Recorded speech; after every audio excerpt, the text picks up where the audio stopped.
Hi நண்பர்களே, இன்றைக்கி என்ன எடுத்துருக்கோன்னு பாருங்களா, வாழைக்காய் தான். இதோட விலை எவ்வளோ இருக்குன்னு நீங்களே கெஸ் பண்ணுங்கள் பார்க்கலாம். இது வந்து நம்ம கிராமத்துலேருந்து வாங்கிட்டு வந்தோம். எப்பவுமே தோட்டத்தில் காய்ச்ச காய்கறிகள் வந்து கிராமத்தில் வந்து தெருவில் எடுத்துகிட்டு வந்து விற்பாங்க. அந்த மாதிரி விற்கிறதுலாம் வந்து கம்மியாகவும் இருக்கும், நல்லாவும் இருக்கும், தரமானதாகவும் இருக்கும்.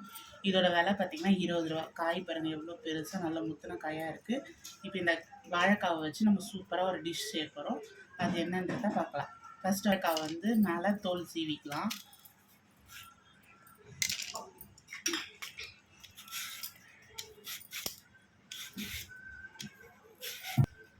இது வந்து வாழைக்காயை சீவியாச்சு. முன்னாடியே சீவனதால் வெளியவே வச்சதால் கொஞ்சம் கருப்பாயிடுச்சு.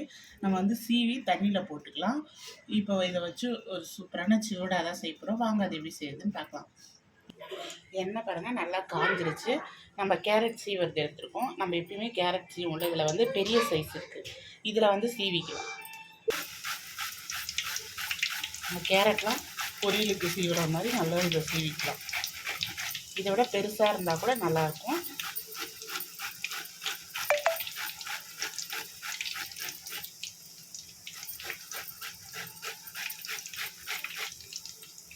ஒரு பாதியை வந்து சீவிக்கலாம், அடுத்த பாதி வந்து ரெண்டாவது தடவை சீவிக்கலாம். இதை வந்து சும்மா கலரி விட்டுக்கலாம். ஃபஸ்ட்டு வந்து நம்ம போடும்போது வந்து ஒட்டிக்கிட்டு தான் இருக்கும். கொஞ்சம் நல்லா வேக வேக தனித்தனியாக பிரிஞ்சு வந்துடும். நல்லா கலரி விட்டுக்கலாம். இது வந்து நல்லா கலர் சேஞ்ச் ஆகி முறுமுறுன்னு ஆயிடுச்சு. இப்போ இதை எடுத்துக்கலாம்.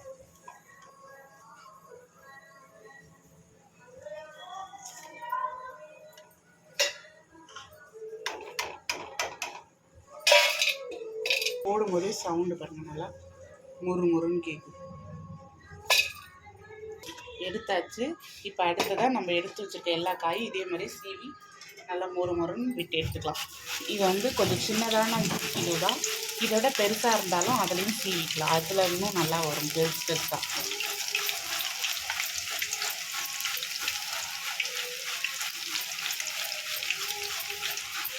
இதே மாதிரி எல்லாத்தையும் போட்டு எடுத்துக்கலாம். இந்த வாழைக்காய் எல்லாத்தையும் நல்லா பொரிச்சு எடுத்தாச்சு. இந்த மாதிரி கட்டியானாலும் ஒன்றும் பிரச்சனை இல்லை, நம்ம உடைச்சா அது நல்லா தனித்தனியாக வந்துடும் எல்லாமே. இப்போது அடுத்ததாக வந்து எண்ணெயில் வேர்க்கடலை பொரிச்சு எடுத்துக்கலாம். அதில் வேர்க்கடலை வந்து நல்லா செவந்துருச்சு. இப்போ இதை வந்து இதில் கொட்டிக்கலாம். ஒரு கைப்பிடி அளவுக்கு வந்து கருவேப்பிலை அதையும் வந்து இதில் போட்டுக்கலாம். கருவேப்பிலையும் பொரிஞ்சிருச்சு. இதையும் எடுத்து போட்டுக்கலாம். வந்து கொஞ்சமாக மஞ்சள்தூள் ஆட் பண்ணிக்கலாம். இதில் வந்து காரத்துக்கு தனி மிளகாத்தூள் நம்ம காரத்துக்கு ஏற்ற மாதிரி ஆட் பண்ணிக்கலாம். அப்புறம் கொஞ்சமாக வந்து பெருங்காயம் ஆட் பண்ணிக்கலாம். கொஞ்சமாக வந்து கரம் மசாலா ஆட் பண்ணிக்கலாம். கொஞ்சமாக வந்து உப்பு சேர்த்துக்கலாம். கொஞ்சமாக வந்து சாட் மசாலா ஆட் பண்ணிக்கலாம். இப்போ இதை வந்து நல்லா மிக்ஸ் பண்ணிக்கலாம். கையாலே இந்த கட்டியாக இருக்கிறதுலாம் வந்து உடச்சி விட்டால் அது நல்லா தூளாயிடும்.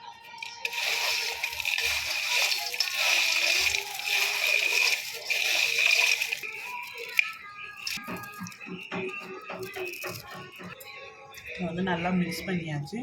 சூப்பரான பனானா சிவடா ரெடி. அவ்வளோதான் ஃப்ரெண்ட்ஸ், சூப்பரான டேஸ்டான ரா பனானா சிவடா ரெடி.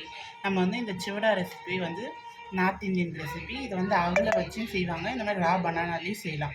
இதில் அவலில் வந்து நம்ம எக்ஸ்ட்ரா என்ன ஆட் பண்ணோன்னா, சிவடாவில் வந்து இதை வாழைக்காக்கு பதில் நம்ம அவலை பொரித்து அதில் இந்த மாதிரி வேர்க்கடலை, கருவேப்பிலை, அப்புறம் தேங்காய், கொப்பரை தேங்காய், அப்புறம் முந்திரி, பாதாம், திராட்சை இது எல்லாமே ஆட் பண்ணால், கொஞ்சமாக வந்து கூட எக்ஸ்ட்ரா வந்து சுகர் ஆட் பண்ணால் இனிப்பு புளிப்பு டேஸ்ட்டில் வந்து சூப்பராக இருக்கும். நீங்களும் வந்து இந்த ரெசிபி உங்கள் வீட்டில் ட்ரை பண்ணி பார்த்துட்டு எப்படி வந்ததுன்னு கமெண்ட் பண்ணுங்கள். மறக்காமல் நம்ம சேனலை சப்ஸ்கிரைப் பண்ணுங்கள்.